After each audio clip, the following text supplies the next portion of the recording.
यहाँ आपको मैं ये मैग्नेटिक फील्ड में ही एक पॉजिटिव चार्ज मूव कर रहा है अपवर्ड। तो फ्लेमिंग्स लेफ्ट हैंड रूल समझने के लिए मैं आपको कैसे डायरेक्शन फाइंड आउट करना होता है ये बताता हूँ। ये तो क्लियर हो गया कि अगर कोई चार्ज मूव कर रहा है मैग्नेटिक फील्ड में other than in the direction of magnetic field, then that charge experiences force. And that force is known as Lorentz force because this was discovered by Lorentz, and this is always perpendicular to the direction of magnetic field. So, how to find out the direction of this Lorentz force?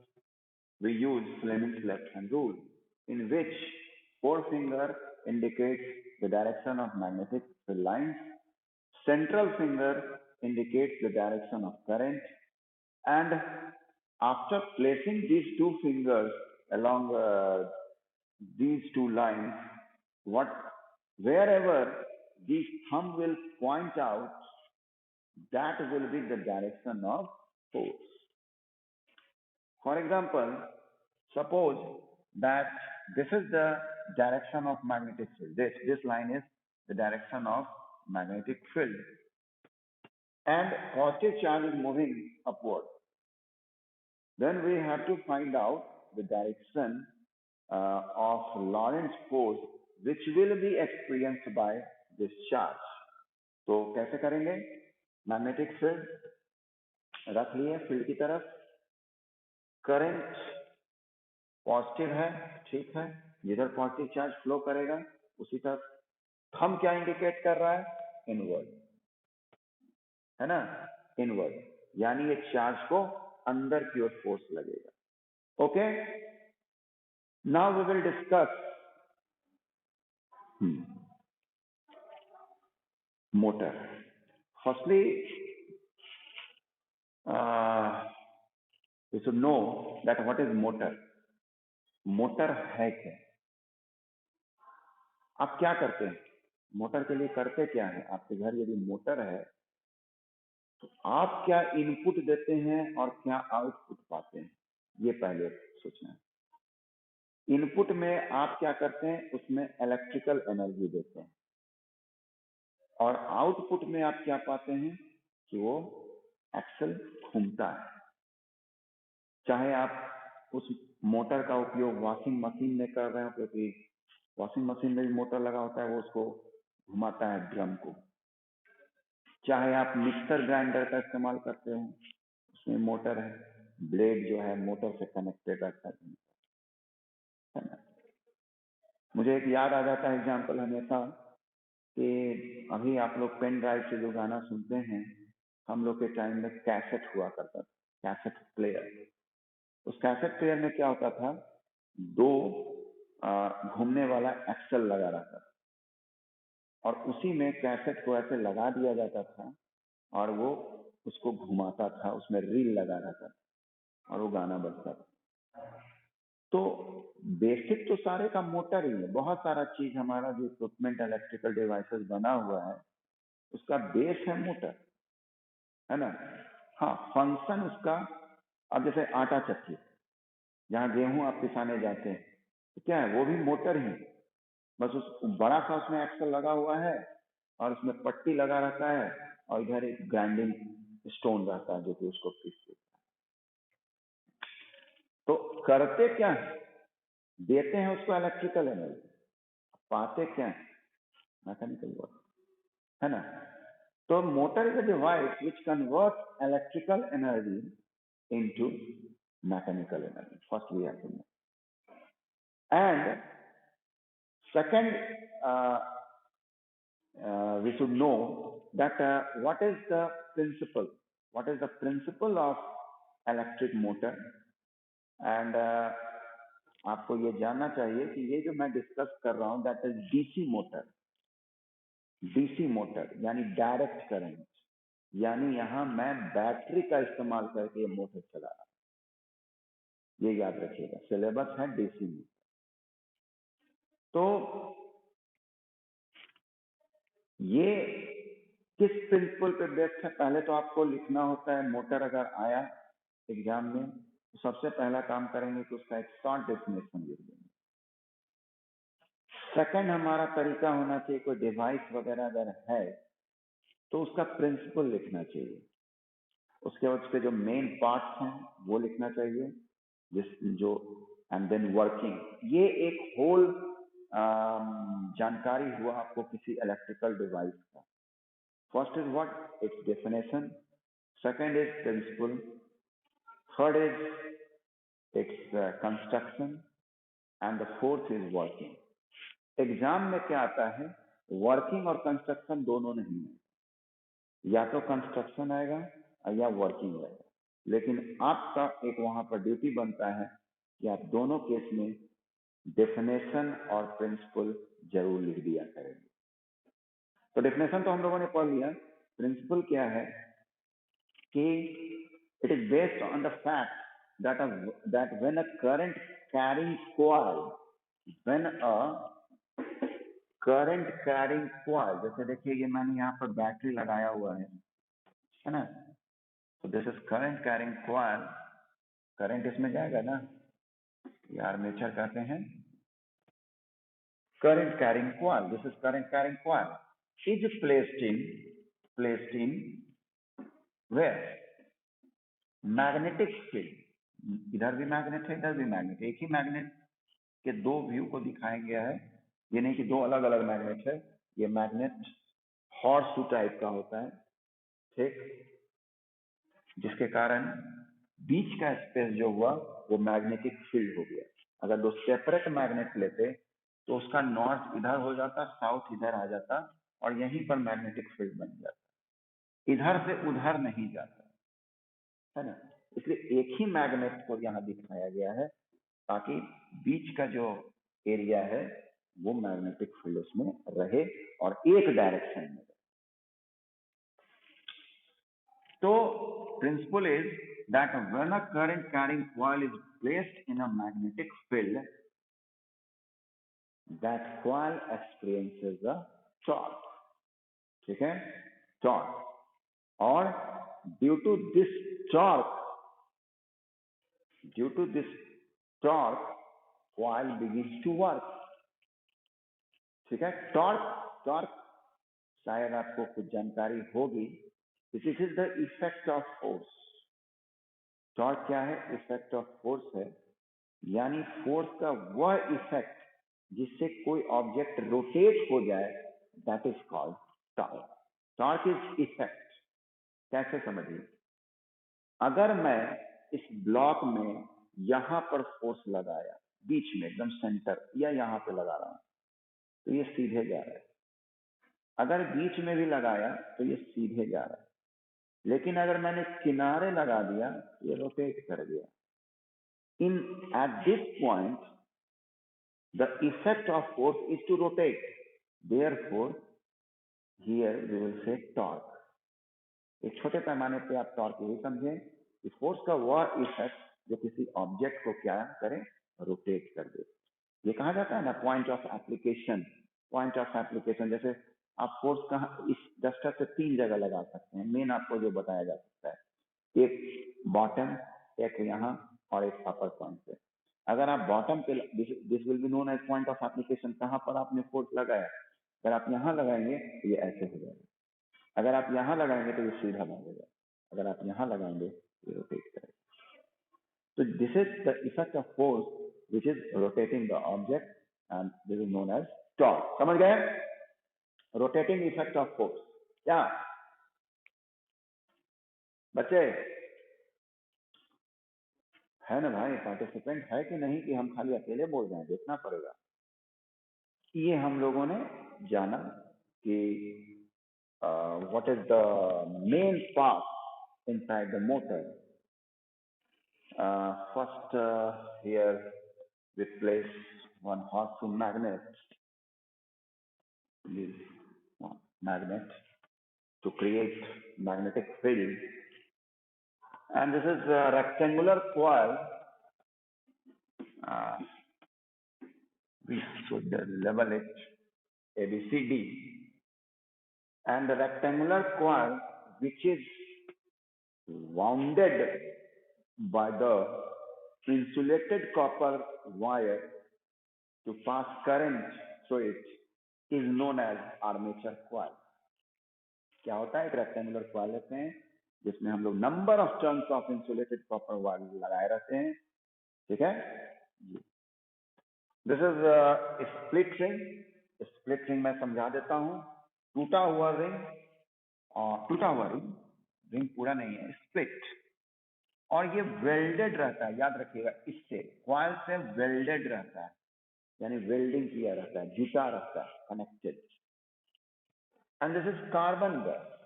Carbon brush attached रहता है, ठीक है, welded नहीं रहता है, सटता है सिर्फ। एंड दिस इज बैटरी, ठीक। अब क्या है ये भी मैं बता देता हूं यहीं पर आपको, स्प्लिट रिंग और कार्बन ब्रश का तरीका, कि ये जो आपका सिस्टम है यहाँ का, ये इसलिए है ताकि वायर जो है ट्विस्ट ना हो जाए।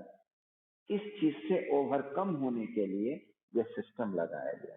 आप ऐसे समझें कि अगर ये बैटरी है, ये करंट दिया, और आप डायरेक्ट इस वायर को इस आर्मेचर के दो एंड से जोड़ देते हैं, तो जब ये रोटेट करेगा तो सिर्फ एक बार रोटेट करेगा, उसके बाद तो फंस जाएगा, उलझ जाएगा, तार होगा ना, तार उलझ जाएगा। तुम ऐसे ही दो तार पंखा में ऐसे लगा देता है और फिर पंखा चला दो, देखो कैसे उलझ जाएगा, बंद।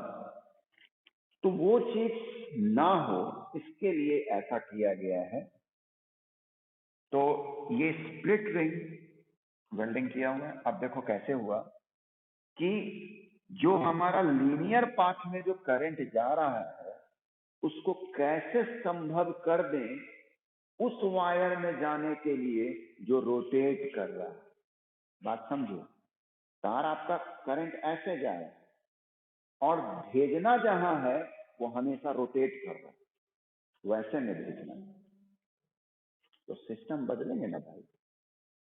तो इससे ये हुआ कि आपने यहाँ कार्बन ब्रश लगाया, ये करंट जब दिया तो ये करंट इसको मिलेगा, करंट मिलेगा तो ये घूमा घूमा, जब तक ये हटेगा तब तक ये इसके पास आ जाएगा। इस तरफ अगर देखें, जब तक ये इससे हटेगा तब तक ये है ना, ये चीज। लेकिन हम लोग बोलते हैं ये कि what is its function split ring का, तो to reverse the direction of current in the arm, यानी डायरेक्शन जो है उसको उलटने में मदद मिलता है। कैसे समझिएगा, ये स्प्लिट रिंग S1 है and this is split ring 2। अभी जब करंट जा रहा है, S1 सटा हुआ है कार्बन प्लस B1 से और S2 जुटा हुआ है कार्बन प्लस B2 से, है ना। तो जब S1 सटा हुआ है B1 से, तो AB आर्म में करंट जो जा रहा है from A to B, okay, और C टू D में C to D, CD arm में C टू D, ओके। लेकिन वही एक घूम जाएगा, S1 घूम के B2 के पास आ जाएगा, यहां पर मैं शो कर रहा हूं, B2 के पास आ गया, B2 not B2, okay, B2। तो ये जब S1 घूमकर B2 के पास आ गया, तो अब ये आर्म AB यहां आ चुका है और direction of current will be from B to A। ये बात समझ में आई?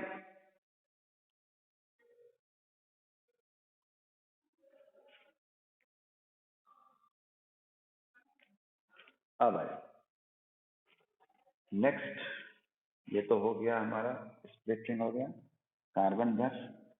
आपको अगर ये एक्सपीरियंस करना होगा तो आप कार्बन ब्रश वगैरह को समझने के लिए आप ये देखिएगा कि जहां पर तार कंटिन्यूअस नहीं जुटा हुआ हो, कोई चीज उससे सटता हो, तार जैसे एक तार ऐसे है और दूसरा तार आप लाते हैं उसको ऐसे ऐसे सटाते हैं करंट वाले, आप देखिएगा स्पार्क करेगा, लेकिन वही उसको लपेट दीजिएगा तो स्पार्क करना बंद हो जाएगा। यहाँ आप देखिए कि ये इसको जोड़ नहीं दिया गया, सटा हुआ है, हमेशा यहाँ स्पार्क करते रहता है कार्बन 10 के पास, और इसलिए कार्बन 10 घिसता भी है, बदलना पड़ता है। जैसे मिक्सर ग्राइंडर वगैरह में हो सकता है कभी आपको प्रॉब्लम आया हो या आएगा, कार्बन 10 घिस गया है, अगर वो घिस जाएगा तो सटना बंद हो जाएगा, स्पेस आ जाएगा, इस कारण से वो वर्क ठीक नहीं करेगा। और ये आप स्पार्क देख सकते हैं। आप क्या कीजिए, मिक्सर ग्राइंडर जो चलता है थोड़ा उसको उलट दीजिए और देखिए पीछे से जो जाल वगैरह बना रहता है आपको स्पार्क दिखेगा। वो एक आपको बताने के लिए कि हाँ खैर, these are the main parts, these are the construction, and now we will discuss working. Okay, कि करंट का डायरेक्शन ये है ना, this is the direction of current. Okay, this is the direction of magnetic field. Okay,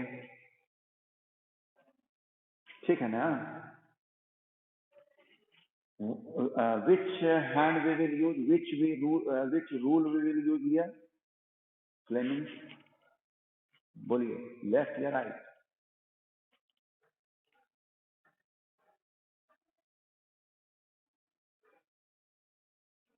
left. Left. सोचना नहीं है कि कोई और जवाब दे दे, ठीक है ना हर्षित? ये नहीं सोचना है कि कोई और जवाब दे देगा हम मुंह बंद किए रहें, दे देना है, क्योंकि सब लोग यही सोचते रहता है, जिस कारण से 10 सेकंड गुजर जा चुका होता है. तुरंत देना है, ये एकदम कंफर्म रहो कि सब लोग यही सोच रहा है कि वो बोल देगा. मैं आपको बताता हूं कि हाँ, तो ये चीज होना चाहिए क्योंकि एनर्जी मिलता है. हम लोग भी कैसे हैं, खुश खुश, जैसे तुम लोग बोलते हो ना कि सर ये नहीं होता है वो नहीं, तो लगता है ना कि हाँ टीचर कोई ज्यादा एनर्जेटिक वे में अगर बता रहे हैं या कभी हंसा दिए या कभी किसी से पूछ लिए तो आप एक्टिव रहते हैं. तो उसी तरह से टीचर को भी तो चाहिए ना भाई एनर्जी. आप हमारे लिए एनर्जी, आपके लिए हम एनर्जी, है ना. ऐसे तो खाली मेरा लॉस ऑफ एनर्जी होगा, कंजर्वेशन ऑफ एनर्जी थ्योरी तो फेल हो जाए. खैर, तो ये कैसे ये क्लिपिंग था, ये मेरी आदत है.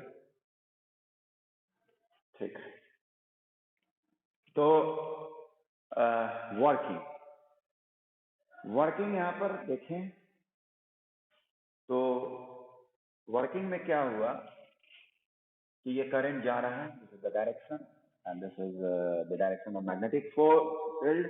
And as per it is said by the Lorentz, that is the name of scientist, that if a charge is moving in a magnetic field, it experiences force. Here also current means what? Moving charge. It will also experience force. That force is known as Lorentz force. And for finding out the direction of that Lorentz force, we will use Fleming's left hand. So Fleming's left hand. तो आप देखिए, direction of magnetic field 4 finger. Okay, current के लिए central finger. तरीका कैसे है हाथ मोड़ने का, ये नहीं कि घर में बैठ के पूरा पूरा उठा पटक कर देना कि घर में जो लोग बैठे हुए होंगे कहेंगे अरे कहीं ठंडा तो नहीं लग गया. तो इसलिए आराम से पहले 4 फिंगर को आप सेट कर लें और उसके बाद करंट के लिए सेंट्रल फिंगर को बड़े प्यार से ऐसे मोड़ लें. ठीक है, तो ये थंब ये इंडिकेट कर रहा है इनवर्ड, यानी एबी को जो फोर्स लग रहा है वो इनवर्ड लग रहा है. क्रॉस मीन्स मैंने बताया था इनवर्ड. और जब मैं इधर आऊं तो करंट का डायरेक्शन हम सी टू डी है ना, सी टू डी. तो करंट दिस मैग्नेटिक फील्ड का ये हुआ, हम इधर की ओर बता रहा है. स्वाभाविक कि कोई चीज रोटेट कब करेगा, कपल ऑफ फोर्स अगर एक्ट करेगा तभी रोटेट करेगा, है ना. कहीं भी जैसे मामूली मैंने यहां भी फोर्स लगाया है, अगर ऐसे ये घूम गया तो तय है कि मैंने जब यहां मारा तो यहां ये जरूर वर्क फोर्स किया है. That is known as couple of force. Okay, तो यहां भी वही बात हो रहा है, एक ऐसे और एक इधर, या है ना, ऐसे घूम गया। ओके, रोटेट हुआ ना जी, जो फोर्स लगा वो क्या किया, इस कॉइल को रोटेट कर दिया ना, इसी इफेक्ट को कहते हैं, फोर्स के इसी इफेक्ट को कहते हैं टॉर्क। फॉर्मूला वगैरह पे अभी नहीं जाएंगे, हम लोग को अभी जरूरत नहीं है क्लास 10 तक। ओके, दरवाजा आप जो घुमाते हैं दैट इज ऑल्सो टॉर्क, है ना। दरवाजा तो अभी दिख नहीं रहा है अपने घर में ही, ऐसे आप दरवाजा तक नहीं पहुंच सकते हैं क्योंकि आप रजाई के अंदर बैठे हुए हैं, ये मुझे पता है। बीच बीच में आपको झपकियां भी आ जाती है, ठीक। और जब वो मोबाइल आपके सिर पे गिरता है तब याद आता है, अरे अभी तो क्लास चल रहा है। क्या ऐसा हो रहा है ऋतिका, ये ठीक मैं बता रहा हूँ, कुछ कुछ एक्सपीरियंस